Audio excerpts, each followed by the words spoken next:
I'm Dr. Ari Brown. I'm here to help you figure out when to start disciplining your child and how to approach discipline for babies, toddlers, and preschoolers.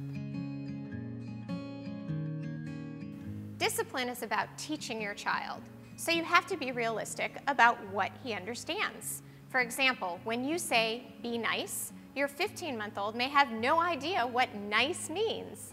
You have to show what you mean by be nice, like showing her how to pet the cat instead of grabbing his tail. And setting up rules and limits are different depending on the age of the child. 1- and 2-year-olds need physical limits, like putting the potted plant out of reach. But for 3- and 4-year-olds, a verbal limit should be enough, such as, "Don't touch that plant, honey." So, when is the right time to start disciplining your child? Kids can respond to discipline as young as 9 months of age. That's about the time they start testing the waters to see if they can get away with things that you've already said no to.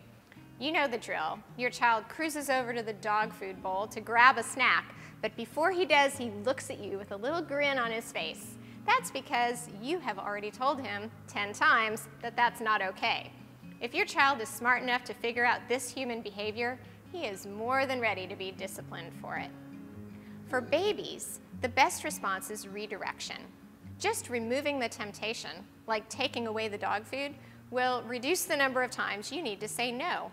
It's also pretty easy to redirect a baby to another more appropriate activity, like banging on some pots and pans with a wooden spoon. For toddlers, give choices and teach consequences. Toddlers are all about control, so giving them a chance to make decisions makes for fewer power struggles and discipline moments. Of course, you only want to give 2 choices, both of which are things you want them to do anyway. And if a toddler misbehaves, make his time fit the crime. For instance, if your toddler enjoys running away from you when he's outside, say, "You can't play outside if you run in the street." Your child learns that his poor choice has consequences.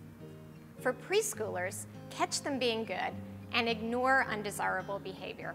3- and 4-year-olds aim to please, and they thrive on their parents' attention. So noticing good behavior will minimize those ugly, attention-seeking behaviors. And when your preschooler starts calling you a poo-poo head or some other preschooler cursing, ignore it and she will quit. Yes, it's funny the first time, but if you respond to it, you'll hear it 100 more times. Being a parent of a 1- to 4-year-old can be a real challenge, but you will be a pro when your child becomes a teenager. And with teenagers in my own house, I can tell you, teenagers are much easier. Keep your chin up.